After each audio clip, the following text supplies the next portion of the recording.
किसान सभा करे पुकार, इन्कलाब जिंदाबाद, शेतकऱ्यांचा सातबारा कोरा झालाच पाहिजे, झालाच पाहिजे, झालाच पाहिजे, आणि जाचं काठीचा GR वापस घेतलाच पाहिजे, घेतलाच पाहिजे, घेतलाच पाहिजे, शेतकऱ्यांच्या जखमेवर मीठ चोळणे बंद करा, बंद करा, बंद करा, शेतकऱ्यांना फाशी लावणे बंद करा, बंद करा, बंद करा, महाराष्ट्र राज्य किसान सभा करे पुकार, इन्कलाब जिंदाबाद, किसान सभेचा जय असो, पीक विम्याचे पैसे ताबडतोब शेतकऱ्यांच्या खात्यात जमा झालेच पाहिजे, झालेच पाहिजे, झालेच पाहिजे, शेतकऱ्यांना सरसकट कर्जमाफी मिळालीच पाहिजे, मिळालीच पाहिजे, मिळालीच पाहिजे. आणि पुसलं.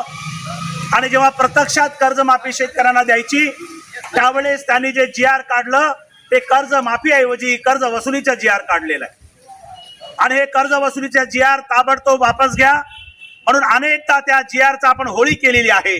पण महाराष्ट्राचा मुख्यमंत्री RSS आणि BJPचा मुख्यमंत्री अदानी अंबानीचे गुलामी करणारं सरकार शेतकऱ्याला सांगून सुद्धा त्याची कर्जमाफी द्यायची नाही असं डावपेच आखत आहेत. आणि म्हणून महाराष्ट्र सरकारचा आम्ही या ठिकाणी धिक्कार करतो. आज महाराष्ट्राची असेंब्ली चालू आहे. महाराष्ट्राचे 228 आमदारांना आमची विनंती आहे, तुम्ही जर शेतकऱ्यांचे पोरं खरेच असाल तर आज तुम्हाला तुमच्या मायबापाची शपथ आहे, शेतकरी कामगारांची शपथ आहे, ताबडतोबीने महाराष्ट्राचा शेतकऱ्याचा सातबारा कोरा करा. नालायकांनो, किमान 2 लाख रुपये तरी शेतकऱ्यांच्या खात्यात जाईल, सरसकट सर्व शेतकऱ्यांना जाईल अशी व्यवस्था करा. आणि तुम्ही 2 जूनला काढलेला GR ताबडतोब वापस घ्या. ही मागणी अखिल भारतीय किसान सभेच्या वतीनं संपूर्ण महाराष्ट्रामध्ये आम्ही आज करतो आहोत. किनवट नांदेड जिल्ह्यामधून आम्ही विनंती करतो या सरकारला, आता शेतकऱ्यांच्या जखमेवर मीठ चोळणं बंद करा आणि सरळ शेतकऱ्यांना उत्तर द्या. कर्जमाफी करा, सातबारा कोरा करा, पीक विम्याचे पैसे शेतकऱ्यांना ताबडतोब द्या.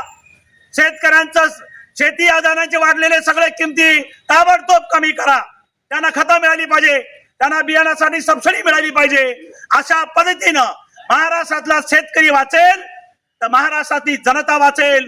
आणि म्हणून भारतीय जनता पक्षाचे मुख्यमंत्री आदरणीय देवेंद्र फडणवीस आणि महाराष्ट्राचे 228 आमदार तुम्हाला विनंती आहे, आज शेवटची पूर्ण ताकद लावा आणि जे जाचं काठीचा GR आहे वापस घेऊन सरसकट सर्व शेतकऱ्यांना 2 लाखाची कर्जमाफीचा हमी द्या, नवीन GR काढा असं आवाहन आम्ही या ठिकाणी करतो.